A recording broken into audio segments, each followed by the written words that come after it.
hear me? You can hear me? Can you hear me? A big disturbance. This is the practical file. Now, the first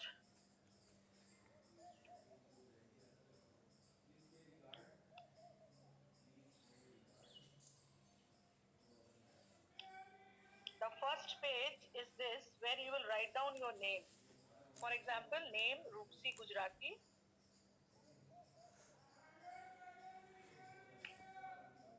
And then St. John's School, Maroli, class 10th A, chemistry, and this is 2018 and 19.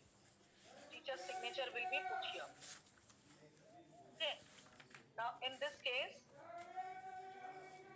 the teacher's signature, this is at the end, it is done, and here also we put the principal's signature. Now, this is the first page, this is the index. Children, listen carefully. As you can see here, it is written evaluated and checked. Here it is written half yearly checked, and here you can see the date 31/8. So this is, we see now in this, my screen is blank. Okay, why it is blank?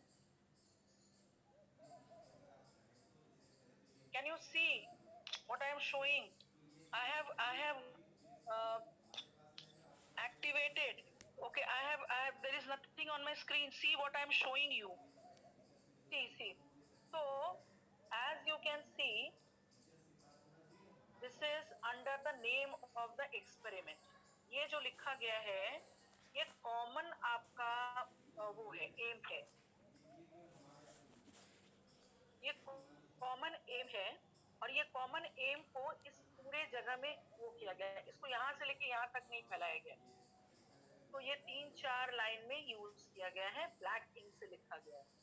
To detect the presence of cation by using sodium hydroxide and ammonium hydroxide dropwise and in excess.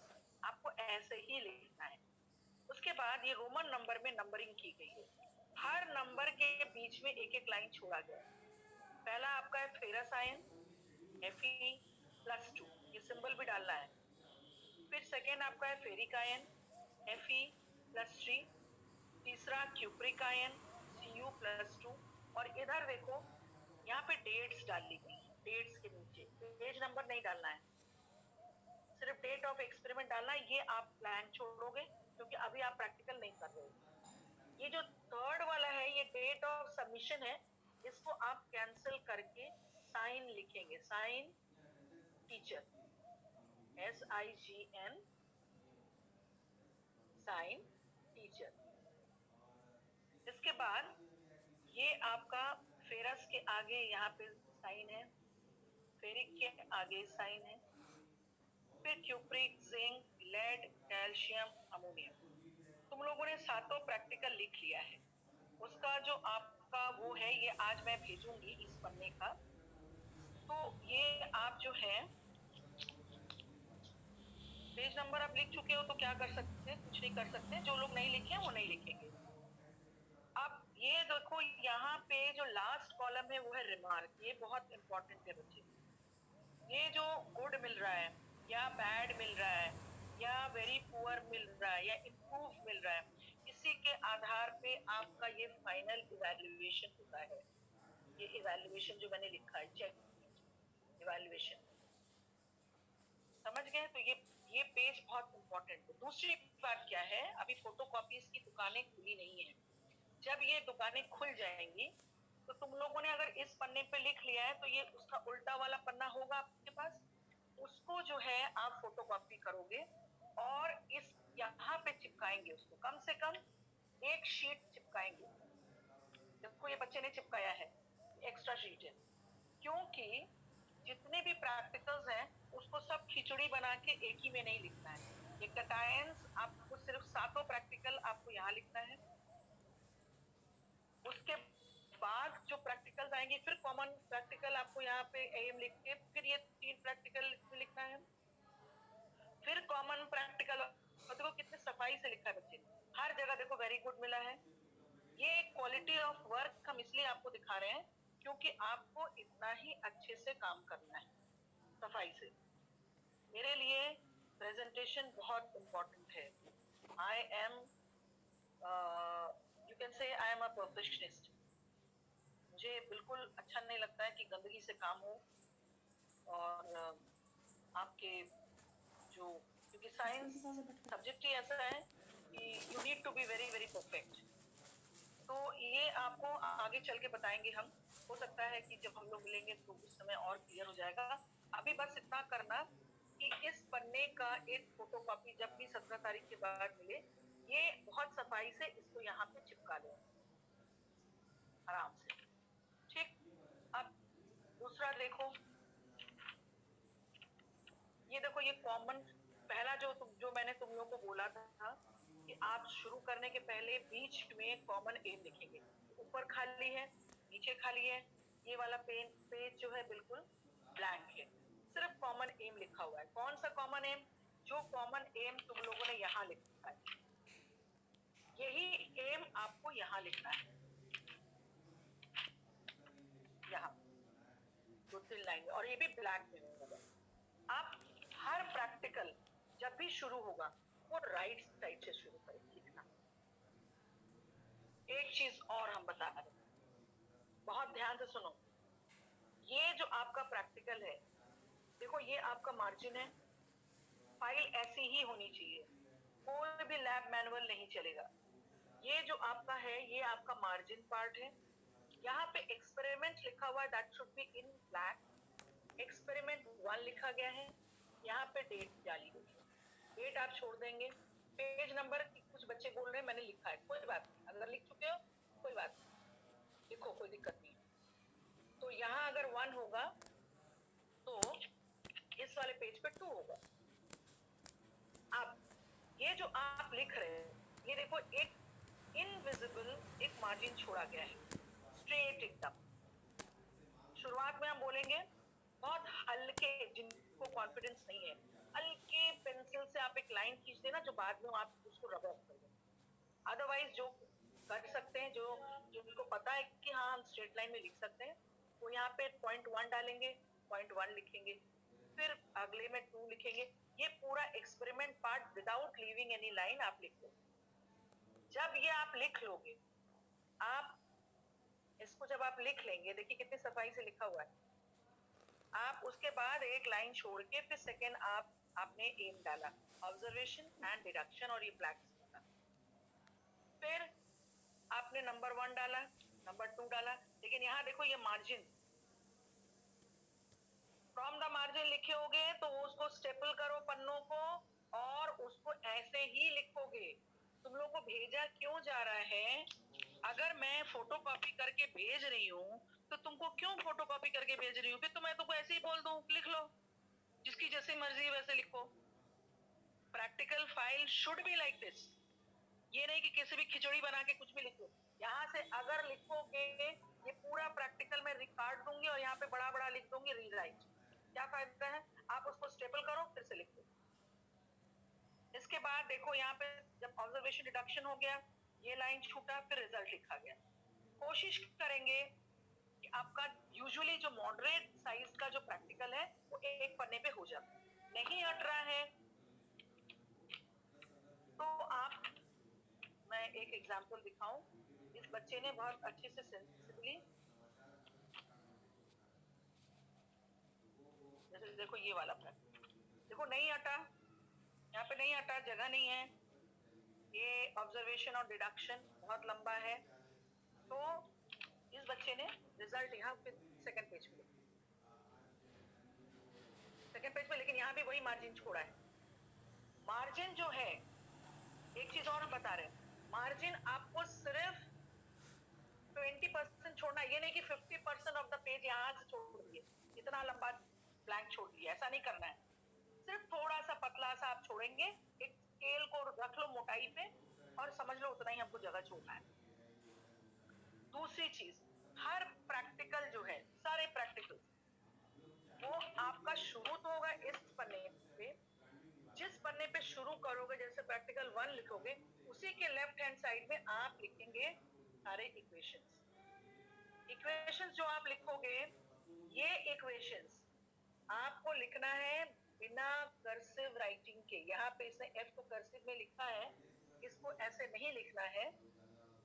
This has to be written like a simple, जैसे आप symbol पढ़े हैं, और moderate size का होना चाहिए।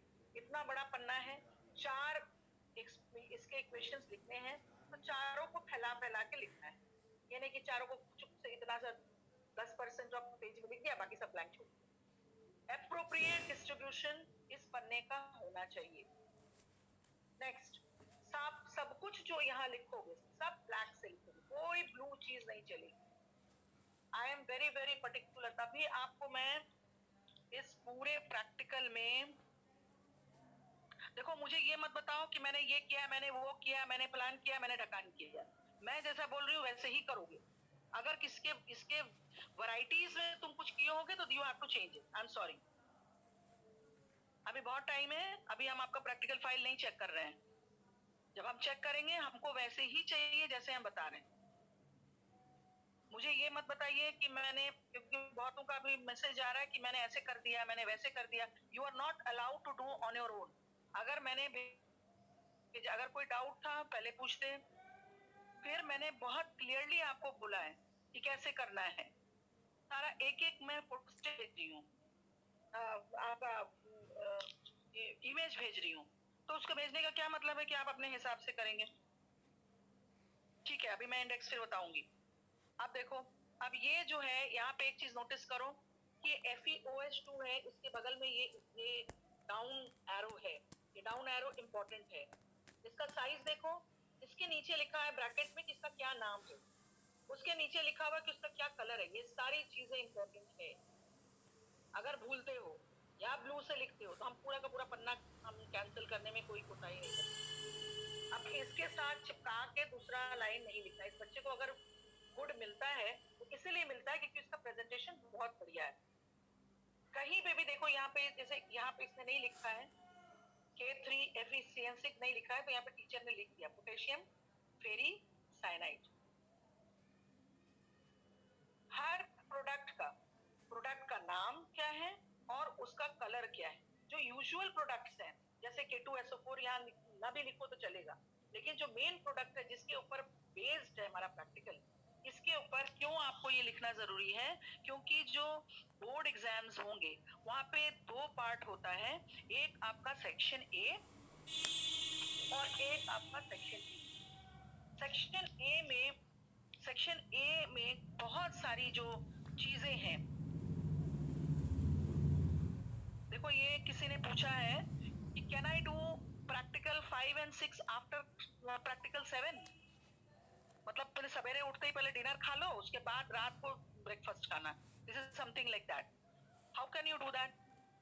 How can you do that? That means you have done the mistake, therefore you are having this problem. You can not do that. तो अभी एक बार और समझ लो, जब भी आप प्रैक्टिकल की शुरुआत कर रहे हैं आप राइट साइड से करेंगे हमेशा। जिस पेज पे करेंगे उसके ठीक लेफ्ट हैंड साइड में आप इक्वेशंस लिखेंगे। दूसरी चीज, अगर इक्वेशंस मान लो, अगर इक्वेशंस सारे इक्वेशंस आपको लेफ्ट हैंड साइड में ही एडजस्ट करना है। 5 इक्वेशन है, इसको थोड़ा और श्रिंक करके 5वां इक्वेशन यहाँ लिखना है। ऐसा नहीं चलेगा कि आपने यहाँ लिख दिया, 3 इक्वेशन इधर लिखा और 2 इक्वेशन इधर लिखा, ऐसा नहीं चलेगा। अगर आपने प्रैक्टिकल यहाँ शुरुआत की, सारे इक्वेशंस उसके 4-5 हो, चाहे 2 हो, चाहे अगर 2 इक्वेशन है तो थोड़ा बीच का सेंटर लाइन देख करो, 1 है तो 1 ही लिखो, 5 है तो पूरा फैला दो। ऐसे करके आपको डिस्ट्रीब्यूट करना है।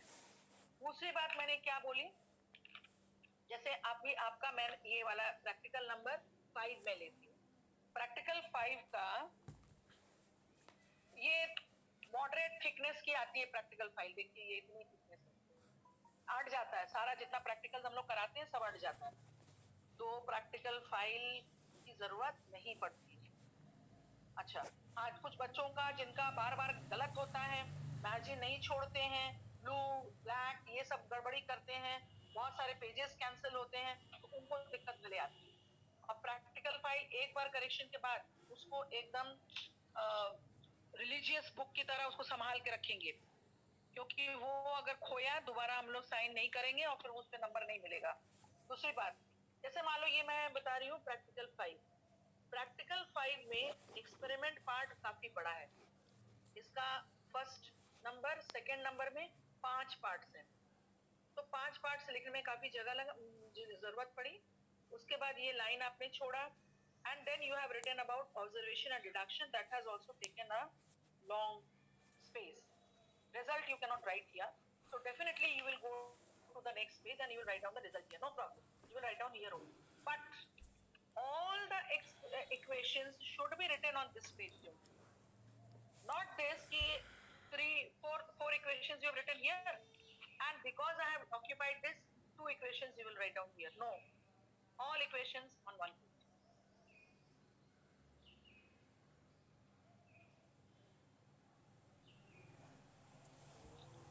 Now here again I am showing you the index sheet. The index sheet, the common in your aim should be everything. First of all, should be written with black. Everything. Date. Here is the name of the experiment. Page number. Page number is not required, but if you have given, don't discard the file because of that. Continue to do. Then date of experiment, that you don't have to write because we are not doing the experiment. Then the next column is your date of submission. This is not required. Here you will cancel, and with black ink you will write down sign SIGN dot teacher of teacher. Then remarks. These 2 columns are meant for us. This one and this one. Here the common index should be written in this space only. तो 2-4 line जरूरत पड़ जाए कोई problem, यहाँ इसके सामने कुछ नहीं लिखना है। Next, yes, Tejaswini or Tejasvi, if one equation you have to write down in the center. Now after this you will write down about practical number 1. This practical, all these practicals will have this common aim, so you don't have to write down again each time. खाली यहाँ पे ions का नाम लिखा जाएगा, ferrous ion symbol भी लिखा जाएगा, और लाइन छूटेंगी, हर के बाद लाइन छूटेंगी, ये हम भेज देंगे आपको, और ये इसी के हिसाब से आप अपना इंडेक्स पेज बना लेंगे। ठीक है, ये वाला खाली आप डेट्स ये नहीं डालेंगे, क्योंकि डेट्स आपका अलग होगा। इस बच्चे का देखिए गुड मिला, इतना अच्छा प्रैक्टिकल फाइल भी है, उसके बावजूद उसको सिर्फ गुड मिला है। इसका मतलब कि मेरी एक्सपेक्टेशंस बहुत ऊंची है। मुझे लगता है कि तुम लोग आसमान छू सकते हो और तुम लोग नहीं करना चाहते हो, या मुझे ये लगता है कि थोड़ा आप लोग लेजी हो जाते हो, इसीलिए बहुत इजीली आपको गुड नहीं मिलेगा। अच्छा करेंगे तभी गुड मिलेगा, और अगर गुड मिल रहा है तो वैसा ही काम चाहिए मुझे, एकदम परफेक्ट। ठीक है,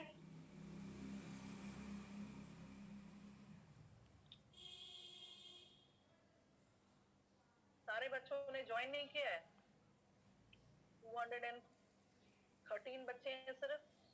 जो बच्चे क्लास नहीं अटेंड कर रहे हैं, we are going to take very strict action against them. इसका मतलब कि इन बच्चों को क्लास 10 का एग्जाम नहीं देना है। This shows this.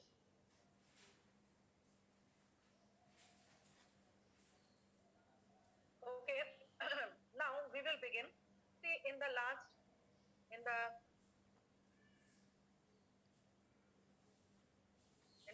class, we have done the applications, and in that we have seen कि कैसे आपका इलेक्ट्रोमेटलर्जी क्या है और आपका इलेक्ट्रोप्लेटिंग क्या है। तो लेट मी आस्क, आप मुझे पर्सनल चैट पे बताएंगे। मैं ख्याति, नाउ यू टेल मी ख्याति, देवान, क्या है इलेक्ट्रोप्लेटिंग क्या है? Plating is the process in which बोलो, in which thin metal like gold, silver, and chromium gets deposited on other metallic particles, which help in electricity. With the help of electricity. अच्छा, तो तुम जिस पे तुम deposition करती हो बस वो मेटालिक सरफेस होना चाहिए. Is there any condition? Is there any condition? Yes, reason. ma'am. हाँ, तो ये अगर आप तुमने नहीं बोला है तो यू गेट 0, क्योंकि तुमने बोला मेटालिक सरफेस. इसका मतलब ये है कि मैं सिल्वर को गोल्ड पे चढ़ा सकती हूँ, है ना? तुमने Yes, बोला ma'am. कि deposition of gold, silver, Chrome over another metallic Chromium. Surface. ठीक. अब इसमें गलती क्या था Aditya? What was the mistake? Yes, ma'am. Gold, silver, nickel, chromium on other metallic articles with the help of electricity. No, she said the same thing. She said the same thing, and I said there is a mistake. Okay.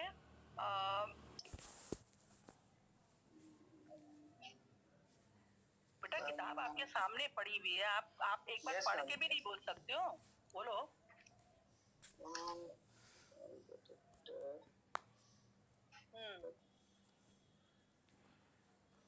Let me answer you. Akshat Khanna, can you answer? Akshat Khanna.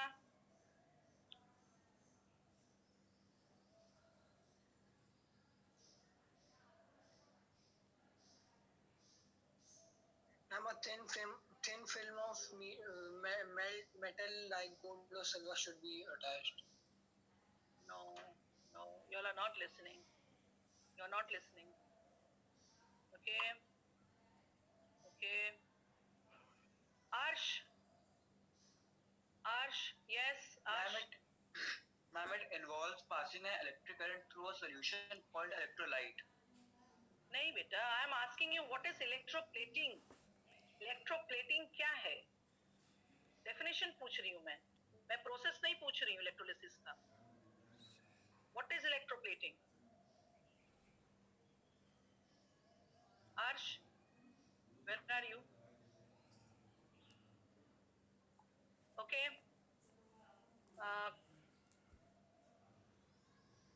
Okay, Kahf, tell me. Kahf. आज मैंने बोला था आप लोग को पढ़ के रखने के लिए.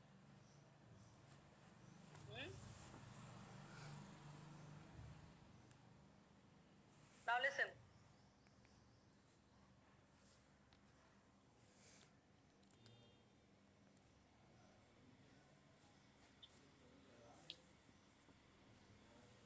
Okay. Now listen. What is electroplating? As okay, you put down your hands. I know few of you know, and few are just not reading the lesson. See, what is electroplating? Electroplating is the deposition of a thin metal of superior metal. Thin layer of superior metal. Deposition of thin layer of superior metal on a baser metal. A surface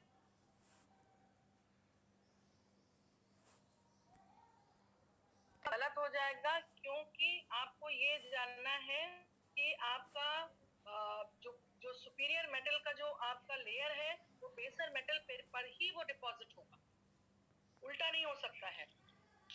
yes, you can say inferior metal also. बेसर BASER बहुत simple है, और नहीं तो superior inferior बोलो तब भी चलेगा. सुपीरियर बोलना जरूरी है और इंफीरियर बोलना जरूरी है. See, I am not asking what is electroplating. I am asking what is electrolysis. I am asking electroplating. So electroplating is the process of deposition of thin layer of superior metal over a surface of a baser metal with the help of electrolytic process. Electricity नहीं बोलेंगे आप, with the help of electrolysis या with the help of electrolytic process. कौन से conditions मैंने बताए थे आपको? On what basis are they superior and baser? Definitely on the reactivity series. Which series tells you that which metal is superior and which metal is baser? On the basis of your reactivity series. Not reactive, I am saying. I am not telling you reactive and non-reactive. I am telling you superior and baser. So obviously जो ज्यादा inert होंगे वो superior माने जाते हैं, जो कि अगर आप प्लैटिनम को क्यों सबसे कॉस्टली मेटल मानते हैं, क्योंकि प्लैटिनम जो है ऑलमोस्ट इनर्ट है, वो रिएक्ट नहीं करता सबसे, ना एयर से करेगा ना एसिड से करेगा, और that is why it is used for preparation of the jewelleries also. तो ये आपका एक हो गया। कंडीशंस मैंने बताए थे कि कंडीशंस जो है कि आपको लो करंट चाहिए, आपको लो करंट और जो है प्रोलॉन्ग्ड पीरियड के लिए आपको लो करंट चाहिए, और आपका जो करंट है वो भी डीसी करंट होना चाहिए, वो एसी करंट होने से नहीं काम चलेगा। दूसरी चीज क्या है कि आपका जो आर्टिकल है, जो भी आपको चाहिए, चम्मच आप है, कप है, फुटबॉल का है या घंटी है या आपका कोई बेल है, आपका ये सब जो चीजें हैं आपको जिसको आपको इलेक्ट्रोप्लेट करना है, that should be made as a cathode. और ये हर रीजन का क्वेश्चन आएगा, गिव रीजन, क्यों, व्हाई, बिकॉज कैथोड आप बनाओगे तो कैथोड पे ही कैटायंस अट्रैक्ट होते हैं, एंड देन आपको जो एनोड है, ये एनोड जो है वो आपका बिल्कुल वो मेटल लेना है जिसका डिपोजिशन करना है। क्यों एनोड को लेंगे, क्योंकि एनोड ही एनायंस को रिलीज करेगा, एनोड ही आपको कैटायंस आपका रिलीज करेगा। एनोड से आयोनाइज हो के कैटायंस जो है आपकी इलेक्ट्रोलाइट्स में आएंगी, तो ऑटोमेटिकली जो एनोड है वो धीरे धीरे वो ड्यूटरेट होता चलेगा, वो थिन होता चलेगा, और इस एनोड को आपको टाइम टू टाइम रिप्लेस भी करना पड़ेगा। नेक्स्ट आपका कंडीशन है कि इलेक्ट्रोलाइट में आपका वो जो भी आपको मटेरियल आपको चढ़ाना है, डिपॉजिट करना है, जिस भी सुपीरियर, उसका कैटायंस मौजूद होना चाहिए। अगर आप मान लो सिल्वर प्लेटिंग कर रहे हैं तो आपका सिल्वर होना चाहिए, अगर कॉपर प्लेटिंग कर रहे हैं तो कॉपर होना चाहिए। ऐसा नहीं होना चाहिए कि कोई दूसरा मेटल हो, नहीं तो क्या होगा, इंटरफेयरिंग शुरू हो जाएगी और आपका इलेक्ट्रोप्लेटिंग बढ़िया नहीं होगा। मैंने बताया था कि इलेक्ट्रोमेटलर्जी एक दूसरा आपका एप्लीकेशन है इलेक्ट्रोलिसिस का। क्या होता है इलेक्ट्रोमेटलर्जी, पहले आपको ये समझना होगा कि व्हाट इज मेटलर्जी। सारे मेटल्स जो हैं वो आपके जो जितने भी अभी आपने पीरियोडिक टेबल में पढ़ा है 118 metals, most of them are found in the crust. अब ये जो अर्थ क्रस्ट में मिलता है, we need to make them take it out, we need to extract them from their compounds. ये जो कंपाउंड्स है ये अर्थ क्रस्ट में मिलेंगे, चाहे कार्बोनेट के तौर पे, चाहे ऑक्साइड के तौर पे, चाहे आपके हाइड्रोक्साइड के फॉर्म में, चाहे नाइट्रेट के फॉर्म में। So we need to remove that nitrate, carbonate, hydroxide, oxide, and we need to have the fresh metal out of it. इस प्रोसेस को हम बोलते हैं मेटलर्जी। पूरे जो इस एक्सट्रैक्शन, बहुत सारे स्टेप्स इसकी जरूरत होती है। ये नहीं कि तुम निकाले और निकाल के उसको चाकू से काट के उसको अलग कर दिया ना, वो आपका जो है बहुत सारे इसमें जो प्रोसेस हैं, वो प्रोसेस आपको जरूरत पड़ती है। ये सारे स्टेप्स को हम बोलते हैं मेटलर्जी या एक्सट्रैक्शन। इलेक्ट्रोलिसिस के जरिए भी हम ये एक्सट्रैक्शन कर सकते हैं। किनका कर सकते हैं, जो मेटल्स हाईली रिएक्टिव है, highly reactive in the sense जो मेटल्स जो रिएक्टिविटी सीरीज में एकदम ऊपर है, यानी कि पोटेशियम से एल्युमिनियम तक जो मेटल्स हैं, इनका अगर कार्बोनेट हम लेंगे, इनका अगर हाइड्रोक्साइड लेंगे, इनका अगर ऑक्साइड लेंगे, they are so reactive that they cling with each other very very strongly, और ये इतने स्ट्रांग होते हैं कि इनको इजीली आप सेपरेट नहीं कर सकते। तो इनको कैसे सेपरेट करना होगा, इनके थ्रू हम बिजली दौड़ाएंगे, और ये बिजली जो है आपका इस पार्ट को अलग कर देगा और मेटल को अलग कर देगा। इसको हम बोलते हैं इलेक्ट्रोमेटलर्जी। इसमें हमने देखा है पोटेशियम को पोटेशियम ब्रोमाइड से अलग करते हुए, सोडियम को सोडियम क्लोराइड से अलग करते हुए, पोटेशियम सोडियम के बाद कैल्शियम है, कैल्शियम क्लोराइड से कैल्शियम को अलग करते हुए, मैग्नीशियम क्लोराइड से मैग्नीशियम को अलग करते हुए, कुछ नहीं, बस फ्यूज्ड फॉर्म में लेंगे और उसमें बिजली दौड़ाएंगे। जो मेटल पार्ट है वो कैथोड पे चला जाएगा, जो जो जो नेगेटिव पार्ट है वो आपका एनोड पे चला जाएगा। मेरा वॉइस बहुत लो आ रहा है, अभी भी लो आ रहा है सुरेश? तो अब ये जो है, और एल्यूमिनियम ऑक्साइड से एल्यूमिनियम को अलग कर लीजिए। इस तरीके से हमने देखा कि electrometallurgy, electrolysis chapter, chemical bonding chapter, these are very very important chapters। अच्छा, केमिस्ट्री में मैं एक चीज और बता दूं, तुम्हारा जो हाफ ईयरलीज है, हाफ ईयरलीज में हम लोग करीब हाफ ईयरली तो कंप्लीट करते ही हैं हाफ ईयरली कोर्स में। इसके अलावा एनुअल से हम लोग 2-3 चैप्टर्स कंप्लीट करते हैं, क्योंकि आप तुम्हारा एग्जाम जो होता है वो नवंबर में तुम्हारा सारा कोर्स कंप्लीट होना चाहिए। दिसंबर में आपका रिवीजन, दिसंबर में ऐसे भी आपका विंटर वेकेशन हो जाता है, फिर बहुत सारी डिस्टर्बेंस होती हैं। तो दिसंबर में आपका नवंबर एंड या फर्स्ट वीक ऑफ दिसंबर आपका जो है कंप्लीट होना चाहिए। तो आई वुड एक्सपेक्ट कि तुम लोग ये हाफ ईयरली यूनिट 1 यूनिट 2 के चक्कर में मत पड़ो। जैसे जैसे पढ़ाया जा रहा है आप लोग सब तैयारी करते चलिए। अभी आप लोग के पास लोड कम है, स्कूल आप नहीं जा रहे हो, घंटों आप लोग सो रहे हो। हमको सब पता है, तुम लोग 8 बजे से पहले कोई नहीं उठता होगा तुम लोगों में। किसी के पेरेंट लोग आपको 4 बजे पढ़ने के लिए नहीं उठाते हैं। तो अभी आपके पास प्रेशर कम है, इस समय आपको अच्छा टाइम मिला, एक तरह से आपके लिए ब्लेसिंग है। तो आप जो है पढ़िए।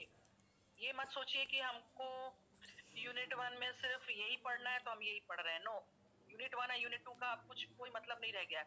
अब आप पढ़िए, क्योंकि आपको अगले मार्च में आपको बोर्ड का पेपर देना है।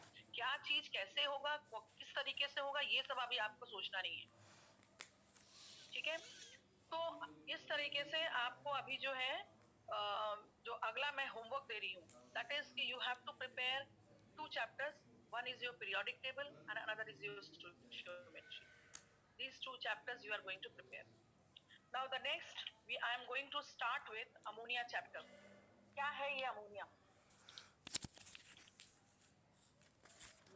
What I cannot follow you. When yes, I will take test. I'm thinking in my mind. If you have any suggestions, you can tell me how should I take a test. That is how. Shivans is asking me how will you take a test. So I am also still thinking that how am I going to take a test, because you need to have a test.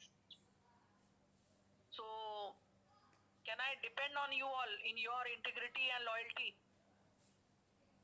through video calling? Okay, let me see that through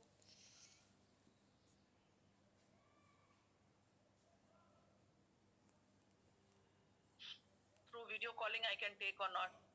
Let me see. Now today we will begin with ammonia chapter. What is ammonia?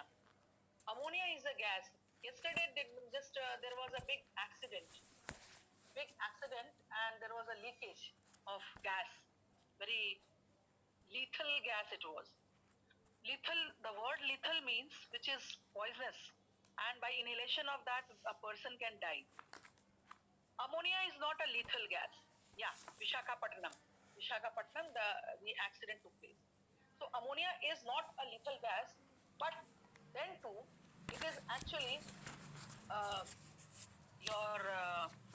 if you inhale in excess, you may faint and it can turn into a disaster. Now ammonia, okay, very good. Shivansh is telling me I can send the questions. Okay, I will do that. I will send you the questions, and at least you can do it. First you learn and then you can do it, right? And then okay, I will send it in the group. Good. And with the time limit. Good. Thank you children for your suggestions. Okay, now listen. What is liquid ammonia? See, because I told you ammonia is a gas, already we know what is the structure of ammonia. In chemical bonding chapter we have done ammonia. So what is the structure? That you have to nitrogen is there in the center with 2 electrons at the top. कैसा है structure बताइए? Nitrogen उसके centre में है और इसके पास चूंकि 5 electrons है नाइट्रोजन के पास, तो 2 इलेक्ट्रॉन जो होते हैं वो किसी से रिएक्ट नहीं करते हैं और बाकी जो एक इलेक्ट्रॉन है वो हाइड्रोजन के साथ रिएक्ट करते हैं. अभी मैं आपको दिखा रही हूँ. ये देखो, ये 2, एक 3, एक 4, एक 5. इसके बाहरी शेल में इसके पास 7 इलेक्ट्रॉन्स है टोटल. तो पहले शेल में इसके पास 2 इलेक्ट्रॉन है और दूसरे में 5 है। तो ये इसका इलेक्ट्रॉनिक कॉन्फ़िगरेशन है। ये जो आपका अनयूज्ड पेयर ऑफ इलेक्ट्रॉन्स है, यही इसका लोन पेयर ऑफ इलेक्ट्रॉन्स है।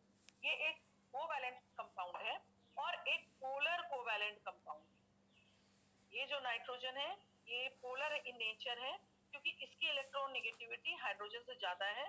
तो नाइट्रोजन जो है वो थोड़ा सा डेल्टा नेगेटिव चार्ज होगा, हाइड्रोजन जो है वो डेल्टा पॉजिटिव चार्ज होगा। अब आइए आप,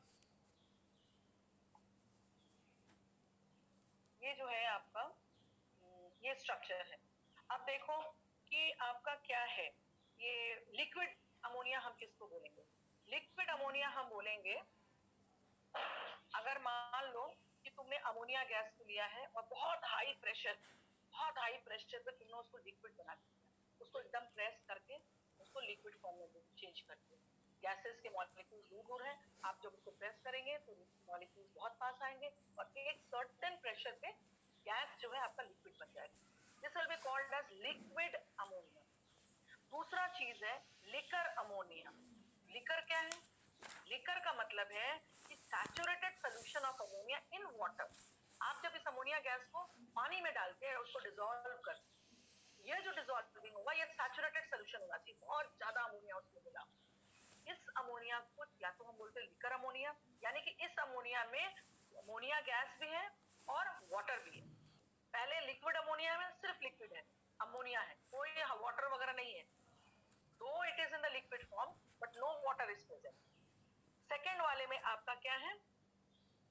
सेकेंड वाले में क्या है आपका कि वो लिकर अमोनिया में आपका वाटर भी है और अमोनिया भी है।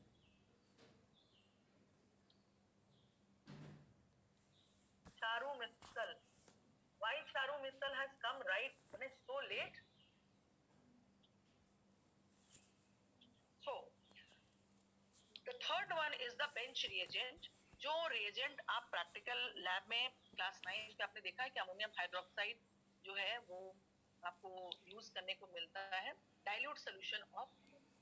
तो जो liquor ammonia that is the saturated solution of ammonia, और बेंच रिएजेंट हम किसको बोलते हैं? बेंच रिएजेंट यानी कि डाइल्यूट सोल्यूशन ऑफ अमोनिया। अच्छा, what is the preparation method? Liquid and liquor, just now I told, just now I said कि what is the difference between liquid यानी कि only liquefied ammonia under high pressure if you are making it, turning it into a liquid form, there is no water present, and liquor means when you are dissolving it in the water. Liquor ammonia fortis is the full name. Now what is the process of preparation of ammonia gas? In the last class we have seen that when we take a salt and alkali, we get the result salt and a base by double decomposition method. Now, if the salt which we are taking, if it is ammonium salt, then ammonium salt plus alkali gives you salt, water and ammonia gas. Let us see this. We are taking ammonium salt, alkali we are taking. What are the alkalis? These alkalis are either you can take sodium hydroxide, potassium hydroxide, so salt, water and ammonia gas. Now here ammonium chloride plus calcium hydroxide. Now this calcium hydroxide, इसको जो है हम बोलते हैं, इसका नाम जो है ये है स्लेट लाइम। स्लेट लाइम चूना बाजार में बिकता है, घर भर में लगाने वाला, वो यही चीज है।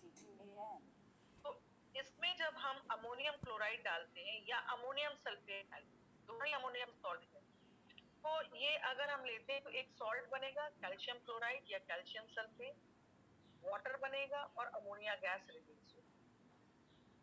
हम इस एल्कली के बदले में सोडियम हाइड्रोक्साइड, पोटेशियम हाइड्रोक्साइड भी ले सकते हैं, लेकिन हम इनको लेंगे नहीं, अवॉइड करेंगे, क्योंकि these are known as potassium hydroxide is a deliquescent। तो अमोनिया जो है बहुत जल्दी तुरंत डिसॉल्व हो जाता है वाटर में। तो जैसे ही इसको वाटर मिलेगा तो तुरंत जो है उसमें डिसॉल्व हो जाएगा, deliquescent अगर हम लेते हैं।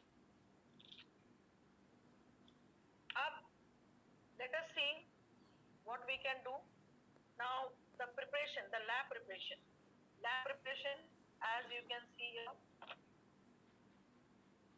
book is there. You see this structure. एक ये tilted हम round bottom flask ले लिए हैं. इसका जो मुंह है वो थोड़ा नीचे की तरफ है, डाउनवर्ड से. क्यों?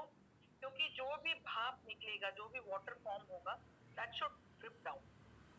ये पूछा जा सकता है कि why the face is facing the mouth of the round bottom flask is facing downwards. इसमें जो है हम reactants लेंगे. कौन सा reactants लेंगे? reactant लेंगे अमोनियम क्लोराइड और कैल्शियम हाइड्रोक्साइड. इसका जो रेशियो होगा वो होगा 2:3 रेशियो. ये थोड़ा कम ले रहे हैं, ये बहुत ज्यादा ले रहे हैं, क्योंकि ये एक्चुअली आपका अमोनियम क्लोराइड एक सब्लिमेट है, ये सब्लिम करता है. तो अगर ये ज्यादा लेंगे तो इसको काउंटर एक्ट करेगा. अब यहाँ पे क्या बनेगा? कैल्शियम क्लोराइड बनेगा, वाटर वेपर बनेगा और ammonia. Just now I told you ammonia has got a great power of absorbing this. So this ammonia gas will be collected over here. This has got a lot of moisture in it. This will be passed to the second chamber. This chamber is containing quicklime. Quicklime acts. What is quicklime? Quicklime is CaO. CaO. This quicklime absorbs the moisture out of it, and dry ammonia is collected by downward displacement of air. Very, very important. Now, here, as a reactant, I am taking ammonium chloride. The question will come, why we take slate lime? First of all, it is cheap, easily available, and it is not a deliquescent. Why we do not take KOH, NOH? The same reason, that it is deliquescent and it is not easily available. Next. Over here, the second reactant which we are taking, ammonium chloride, the other salt we can take as ammonium sulfate. As you can see here, ammonium sulfate. Ammonium sulfate के बदले में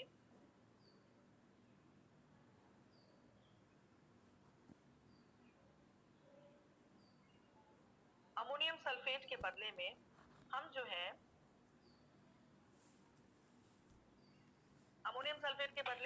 है ammonium nitrate नहीं लेंगे. ये बहुत important है. क्यों नहीं लेते? ये अमोनियम नाइट्रेट इसलिए नहीं लेते हैं क्योंकि अगर हम ये अमोनियम नाइट्रेट लेंगे, इसको गर्म करेंगे, this becomes a explosive in nature and it decomposes during the reaction and gives you nitrous oxide and water vapor. The reactions are very, very explosive. You will never ever take ammonium nitrate. ये भी reason पूछा जाता है. Second है आपका, this is the first method. Second lab preparation, इसके दो lab preparation. Second lab preparation है कि हमने जो है मैग्नीशियम नाइट्राइड ले लिया और एल्यूमिनियम नाइट्राइड. मैग्नीशियम लिया चाहे एल्यूमिनियम नाइट्राइड लिया. मैग्नीशियम की वैलेंसी कितनी है? 2. एल्यूमिनियम की वैलेंसी कितनी है? 3. नाइट्रोजन की वैलेंसी कितनी है? 3. तो कभी कभी इस तरह से भी क्वेश्चन पूछते हैं, बाईवैलेंट मेटल नाइट्राइड या ट्राईवैलेंट मेटल नाइट्राइड. इसमें जो है हमने राउंड बॉटम फ्लास्क में लिया. We will drop warm water through this button. Drop water मिलेगा. What will be formed? You will get magnesium hydroxide और ammonia gas will be collected. ये ammonia gas usual method से, जैसे हमने पहले यहाँ collect किया, फिर drying agent के साथ उसको pass किया और dry वाला हम ammonia यहाँ पे collect किया. So the same second part will be applied here also. Now the question is, why we do not take other drying agents? What are the other drying agents? First is, you can take acid, sulfuric acid. Second, you can take P2O5. Third you can take calcium chloride. इनमें से कोई भी हम use नहीं करते. क्यों? क्योंकि ये जो आपका अमोनिया गैस हमने यहाँ पे क्विकलाइम लिया है, CaO लिया है, this doesn't react with this ammonia. But when we take sulfuric acid, it reacts with sulfuric. When we take P2O5, it reacts to give you ammonium phosphate. When we take calcium chloride, it gives you addition compound, that is calcium chloride dot 4NH3. So therefore, we want to take our drying agent which is non-reactive with ammonia gas. अब ये जो ammonia gas हमें मिला है, या तो इसको हम लिक्विड अमोनिया की तरह इसको we can take it, we can collect it, or we can dissolve it in water. How can we dissolve it in water? Children, one thing you should know, ammonia has got great power of dissolving in water. Great power of dissolving in water. So, we use a funnel in the mouth. Suppose this is ammonia gas is coming. And you want to get the ammonia gas dissolved in this water. You have to fix this funnel. This funnel has a very big surface area.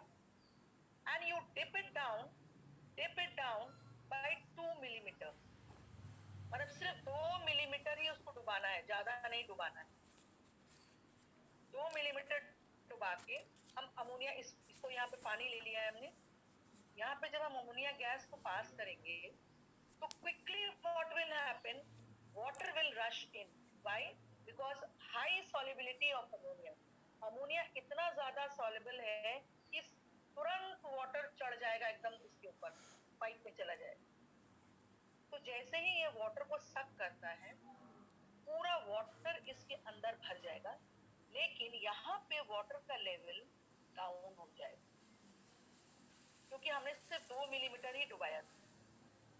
2 millimetre से ज्यादा नहीं डुबाया. This is not present in the book. अब ये जो 2 millimetre मैंने नहीं हम लोगों ने डुबाया था, उतना पानी ये सक करने के बाद पानी यहाँ तक पहुंच गया, और ये जो पानी बीकर में है उसका लेवल डाउन हो गया. तो यू कैन सी यहाँ पे एयर गैप क्रिएट हो गया, पानी का कांटेक्ट टूट गया. ये बी कंडीशन है, ये ए कंडीशन. अब क्या होगा? यहाँ पे अमोनिया गैस आता ही जा रहा है, इसमें घुलता ही जाएगा, ये भारी होता रहेगा. थोड़ी देर बाद ये फिर से टूट के फिर ए कंडीशन में चला जाएगा, पूरा पानी नीचे गिर जाएगा. जब पूरा पानी नीचे गिर जाएगा तो फिर से ये 2 मिलीमीटर डूब जाएगा. और यहाँ अमोनिया हम कंटिन्यूअसली अलाउ कर ही रहे हैं इसको एंटर करने के लिए. So the moment it comes to the A condition, again suction occurs and again it moves back and here it is collected.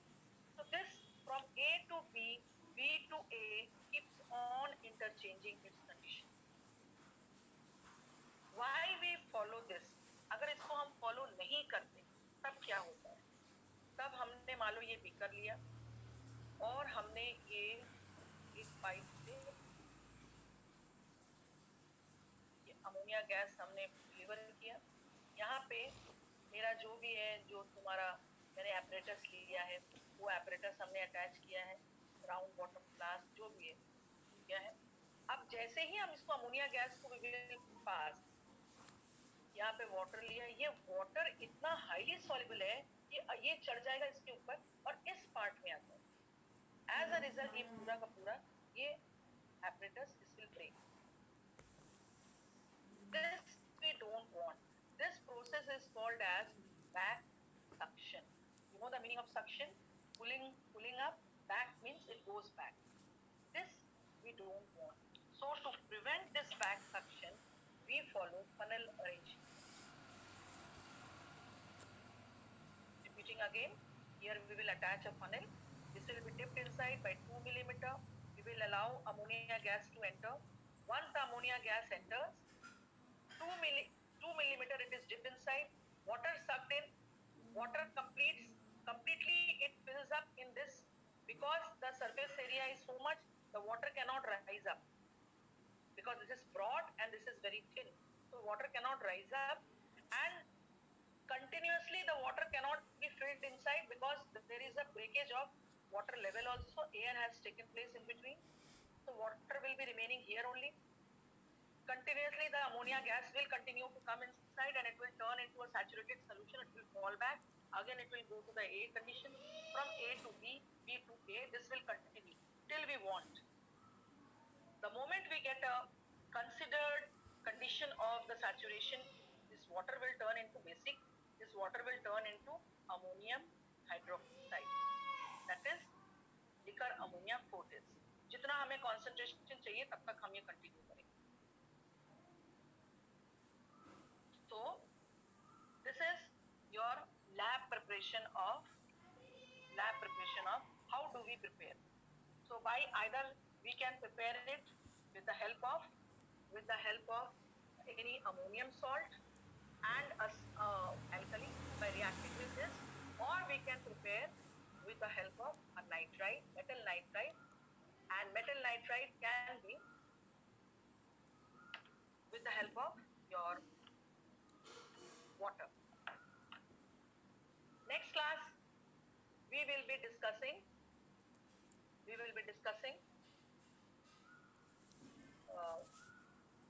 the manufacturing of ammonia gas. Now let me ask you few questions.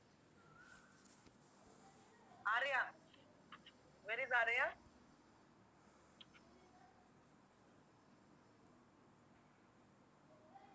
Arya Tiwari.